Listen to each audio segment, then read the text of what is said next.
So I was in my early 40s working as a leader in the technology organization for my company. I was a mother, I was a wife, a triathlete, and I was really good at working and making money. So I was just kind of working through life the way I had been raised and taught that whatever success was. And that meant I had a good job, I was reliable, I made a lot of money, I did everything for my family, and then I would squeeze in time for myself before and after work. I was pretty focused on how I looked, what my body composition was, so I was really focused on perfection. So then I crashed. What I didn't realize is that I was actually anorexic. So I was running triathlons and doing triathlons and training. So what I didn't realize is that I was actually starving myself and I was wrecking the inside of my body.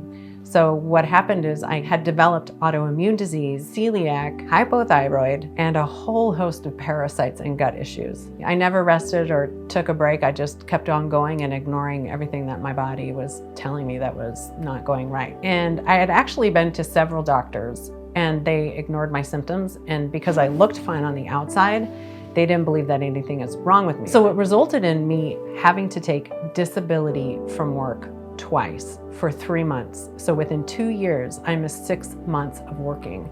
My identity was wrapped up in my job. And all I could do now was lay in my bed and think about my life and myself. And it was really scary. I could do one thing a day. I could either take a shower or make dinner for my children. And I had to rely on everybody else to do everything for me. Basically, all of the years trying to be perfect and living in survival mode, I didn't realize that I was living in survival mode. So when I look back, I realized that it really started when I had children. I acted as if nothing had ever happened. I went right back to work. I started training for triathlons and losing weight. And I was really ignoring my body's need to just be feminine and be a mother. I was so tired for so long and my head was always fuzzy. I couldn't think clearly and I was constantly worried. The anxiety really kicked in after I had my second child. I was used to being self-sufficient and capable, and then all of a sudden, I can't even get out of bed. I'm gonna cry.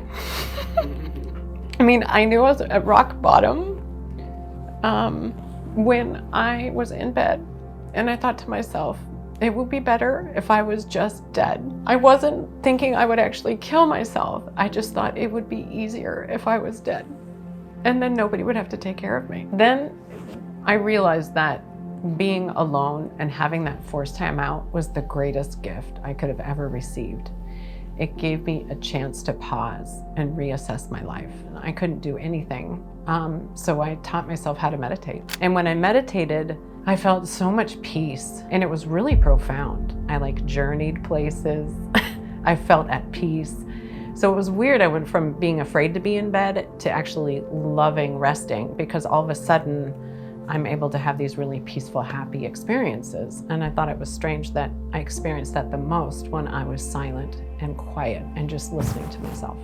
A major factor in my expansion was getting the right team of helpers and spiritual guides, because for the time it might take for me to learn everything on my own and then experiment and implement changes, it would have taken years. I hired and connected with the right kinds of experts so that I could recover and reclaim myself within 2 years. So what I learned from that time in silence was that I had no connection with my spirit, and that I felt like my body had always been working against me. So I knew that I had to change. So for the first time in my life, I felt empowered because I had all the time I needed to take care of myself. I finally gained the confidence to just listen to what I wanted and what my body needed, and also my connection with my spirituality.